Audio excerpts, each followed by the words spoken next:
मुझे अपने आप में अजीब लग रहा है कि मुझे इस केस के बारे में इतना ज्यादा लेट पता चला, पर आप ये वीडियो एंड तक जरूर देखना ताकि आपको अजीब ना लगे, और इसको शेयर जरूर कर देना प्लीज, क्योंकि अब मुझे फर्क नहीं पड़ता कि मेरी ये वीडियो डूबे या फिर चैनल, क्योंकि अगर मेरे बोलने से किसी को जस्टिस मिलने में थोड़ी बहुत भी हेल्प होती है तो मुझे फर्क नहीं पड़ता। This woman from Assam was found dead, but was India too busy with Raja Raghuvanshi to notice? Assam's Rasmita Hojai went missing in Delhi.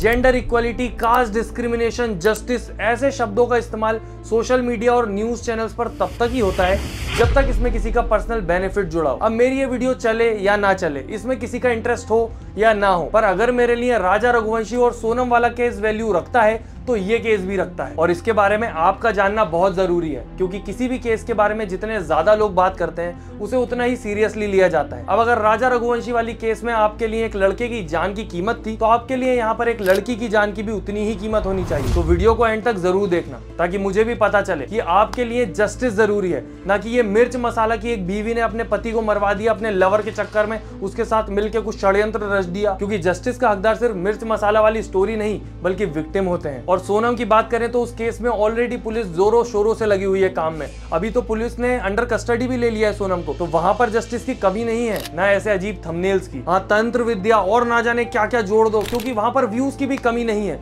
तो सारे न्यूज चैनल वाले, सोशल मीडिया वाले हाथ धो के उसके पीछे पड़े हुए कि यहाँ पे ये हुआ था, वहां पे वो हुआ था, एक नया खुलासा हो गया, उसका कोई और बॉयफ्रेंड था, राज तो बस कठपुतली था, ये लोग एक लड़की को भी मारने वाले थे, और ना जाने क्या क्या। और यहाँ पर इनमें से किसी भी न्यूज की मैं क्लिप नहीं चलाऊंगा, क्योंकि किसी का भी कोई भरोसा नहीं है, ऑलरेडी हम परेशानी में हैं। तो एक ही केस के लिए 25 खुलासे करने से बेटर है कि जो 25 केस चल रहे हैं उन सारे विक्टिम्स की बात की जाए जिनको जस्टिस की नीड है, और ये काम न्यूज चैनल का होना चाहिए, यूट्यूबर्स का नहीं। पर नहीं, वहां पर ना टीआरपी आएगी, ना व्यूज, ना पैसा। और मुद्दे पर आने से पहले बता दूं दोस्तों, राजा रघुवंशी वाले केस में इतने ज्यादा उलझ गए, ये लोग हर कुछ दिखा रहे हैं। और अचानक से राजा इस जगह पर टॉयलेट के लिए, ये सामने की तरफ आप देख पा रहे हैं, इस जगह पर टॉयलेट करने के लिए आता है, और सोनम ये जो हसीन वादियां हैं वो हसीन वादियां देखती रहती है, इधर राजा टॉयलेट करता रहता है। इनका बस न चले मिट्टी को गीली करके बोल दें कि यहाँ पर हल्के हुए थे राजा जी, ये देखो मिट्टी अभी तक गीली है। दिक्कत ये नहीं है कि ये राजा रघुवंशी के केस को इतना भाव क्यों दे रहे हैं, दिक्कत ये है इस चीज के चक्कर में जितने इंपॉर्टेंट केसेस है वो सारे शेडो हो जा रहे हैं, और साथ में सोशल मीडिया भी कुछ नहीं दिखा रहा है, वो भी वही चलाता है जो वायरल है, ट्रेंडिंग है। तो अब ये वीडियो से भी मेरे को उम्मीद नहीं है ज्यादा चलने की, तो आप लोगों का काम है इसको शेयर करना जितना ज्यादा हो सके। तो मुद्दे पर आते हैं। इनका नाम है रश्मिता, ये आसाम के दीमा हसाओ डिस्ट्रिक्ट के सोनटीला विलेज से बिलोंग करती है, और जहां पर आज भी काफी सारे जो पुरानी सोच के लोग हैं जिनको लगता है लड़की सिर्फ किचन तक सीमित रहनी चाहिए, उसको पढ़ाई लिखाई का हक नहीं है, लड़कियां कुछ भी करने के लिए कैपेबल नहीं होती हैं, और ऐसी ही सोच के लोगों को गलत साबित करने वालों में से एक लड़की थी रश्मिता, जो कि पढ़ाई लिखाई करके बहुत मेहनत से तैयारी करके यूपीएससी के लिए गवर्नमेंट जॉब की तैयारी कर रही थी, और फाइनली 4 जून को वो दिल्ली आती है रेलवे रिक्रूटमेंट एग्जाम को देने के लिए। पर क्या वो एग्जाम दे पाती है? नहीं।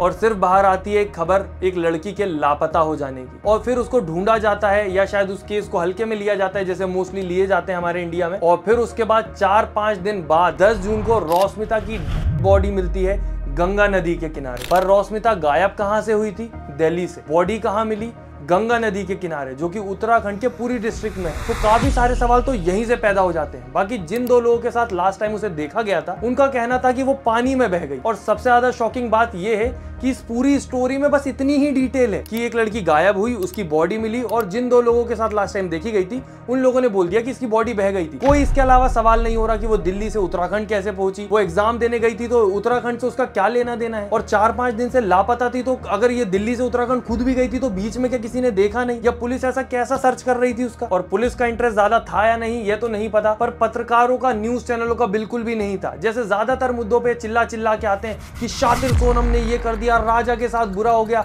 आदमी सेफ नहीं है, ये यहाँ पर रोते हुए नहीं आए। उनके चिल्लाने की क्या, उनके फुसफुसाने की तक आवाज नहीं आई। राजा के लिए जस्टिस मांगते वक्त इन लोगों ने सोनम रघुवंशी के बंद मुंह वाली फोटो को एआई से खुलवा दिया था, और यहाँ पर जब खुद के बोलने की बारी थी तो चुपचाप बैठे हुए थे, क्योंकि पूरा ध्यान तो दूसरे केसेस पे था जहां पर मिर्च मसाला था, जहां टीआरपी थी।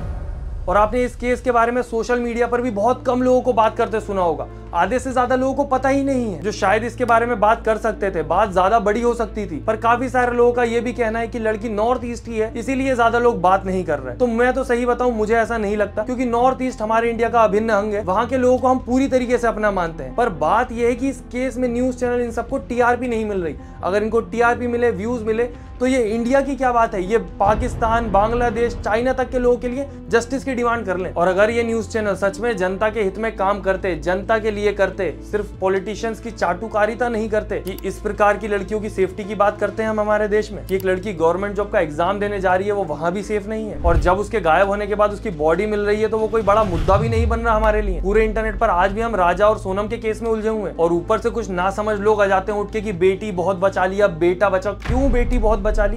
बेटियां इमॉर्टल हैं, अब उनको कुछ होता नहीं है। अगर जस्टिस मांगना है तो बिना दूसरे जेंडर को नीचे दिखाए भी मांगा जा सकता है, पर जेंडर वॉर करने में बहुत मजा आता है, और सबसे ज्यादा मजा आता है गवारों को। बेटी बहुत बचा ली तुमने, अब थोड़े बेटे भी बचा लो। किताबें थमाई दिन के हाथों में और ये गुलछर्रे उड़ावे।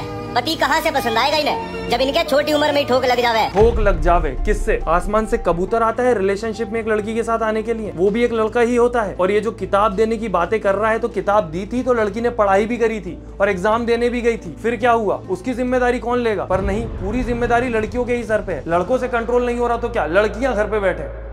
और अगर इतना ही जस्टिस जस्टिस चिल्लाना होता है तो यहाँ इसकी भी बात करो, एग्जाम देने गई थी, वहां क्या गलती कर दी उसने? पर नहीं, इस केस की बात करेंगे तो अपने पूरे के पूरे जेंडर को विक्टिमाइज कैसे करेंगे। यहाँ जेंडर इक्वालिटी की बात करते हैं, हमें दोनों जेंडर्स को इक्वली स्ट्रॉन्ग बनाना था, इक्वली वीक हो चुके हैं, कोई भी सेफ नहीं है। स्टिल आपस में लड़ने में लगे हुए हैं कि राजा के टाइम पे लड़कियों ने बात नहीं करी, रौस्मिता के टाइम पे हम लोग नहीं करेंगे। राजा और रौस्मिता के जो परिवार वाले हैं, उन दोनों ने अपना एक फैमिली मेंबर खोया है, उन दोनों का दुख इक्वल है, और उस लॉस को वो दोनों की फैमिली कभी नहीं भूल पाएगी। और जो लोग जेंडर की वजह से रौस्मिता को सपोर्ट नहीं कर रहे हैं कि वो तो लड़की है, उसके लिए बहुत कानून है, लड़कों को बचाना ज्यादा जरूरी है। तुम लोग एक बार जाके डोमेस्टिक वायलेंस के केस सर्च करो, तुम्हें अभी रिसेंट में मिल जाएंगे। 17 जून को ऋषि ने अपनी वाइफ वर्षा को खत्म कर दिया, 12 जून को गणेश ने अपनी नर्स वाइफ गौरी को खत्म कर दिया। मैं यहाँ पर अगर केस गिनवाने बैठ जाऊं तो ये वीडियो भी लंबी हो जाएगी और 2-4 और वीडियो बन जाएंगी। पर बात यह है, वाइफ का मरना इतना ज्यादा नॉर्मलाइज हो गया है कि उसकी न्यूज तक नहीं बनती। और मैं ये नहीं कहता कि अगर राजा के लिए न्यूज बनी है तो वो गलत है, बननी चाहिए, हर इंसान जस्टिस डिजर्व करता है। पर अगर तुम यहाँ पर ये बोल रहे हो कि लड़के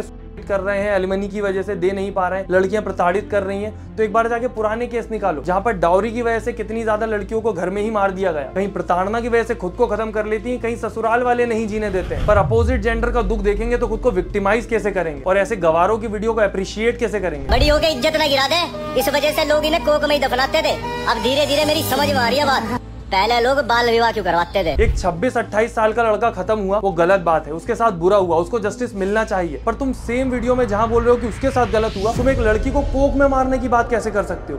ये कैसी हिपोक्रेसी है? और जो तू बाल विवाह की बात कर रहा है, भाई तू टेंशन मत ले, तू आज भी अगर शादी करेगा ना, उसको बाल विवाह ही माना जाएगा, क्योंकि तू सिर्फ शरीर से बड़ा है, दिमाग तेरा अभी भी बालक वाला है। और यहाँ पर जेंडर वॉर्स चलते रहते हैं और आप देखोगे कि दोनों सिचुएशन में बुरा आदमी ही जीत रहा है। एक तरफ तो जो बुरे ससुराल वाले होते हैं वो अपनी बहू को परेशान करके खत्म कर देते हैं, एक जो बुरी बीवी होती है वो अपने पति को खत्म कर देती है। जहाँ वाइफ को सुकून की जिंदगी जीनी थी, वहाँ ससुराल वालों ने डाउरी के नाम पे उसको परेशान कर दिया। जहाँ पति को शांति भरी जिंदगी जीनी थी, वहाँ पर उसकी बीवी ने पैसों के लिए उसके ऊपर इतने सारे केस ला के उसकी मेहनत की पूरी पूंजी खा गई। पर कुछ भी कहो, जेंडर वॉर्स करने में मजा बहुत आता है। हम लड़के एक तरफ लड़कियों को औकात दिखा देंगे, ये लड़कों की औकात क्या है, not all man but always a man. भाई ये तो बीवियां पतियों को मार रही हैं, ऐसे कैसे शादी होगी? औरतों पे भरोसा नहीं किया जा सकता। मुझे तो ये समझ नहीं आता इतना सिंपल कैसे हो गया कुछ परसेंट केसेस के दम पे पूरे के पूरे जेंडर को नाप देना। आपके घर पे अगर आपके मम्मी पापा अच्छे हैं तो क्या उस एज के सारे लोग अच्छे हैं? आपके स्कूल में अगर आपका प्रिंसिपल खड़ूस है तो क्या उस एज के सारे लोग खड़ूस हैं? बाकी मैं कितना ही बोल लूं दोस्तों, इसके ऊपर भी मुझे लोग बोलने आ जाएंगे कि तू ऐसा है वैसा है,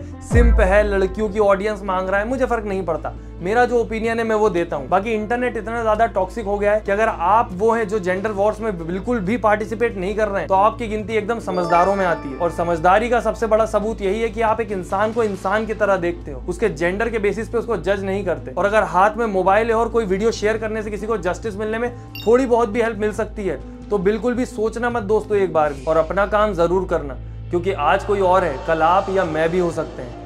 और ये वीडियो मैं शूट करने ही वाला था, तभी मुझे पता चला आसाम से एक नया केस आ गया। 10 लोगों ने मिलकर एक लड़की का गैंग रेप कर दिया, उसके दोस्त को उसके सामने बांध के रखा उस समय पे। कितनी क्रूरता हो सकती है आप बताओ। अब यहाँ ना लड़का सेफ है ना लड़की, और हम लोग उलझे हुए हैं आपस में जेंडर वॉर्स करने। बाकी जो लोग मुझसे पूछ रहे थे स्ट्राइक वाले सीन का क्या हुआ, तो दोस्तों अभी भी है, पर मेरा काम है वीडियो बनाना, मैं करता हूँ। आपका जो काम है वो आप करें, क्योंकि आपके एक शेयर से हो सकता है किसी मजबूर को जस्टिस मिल जाए। धन्यवाद।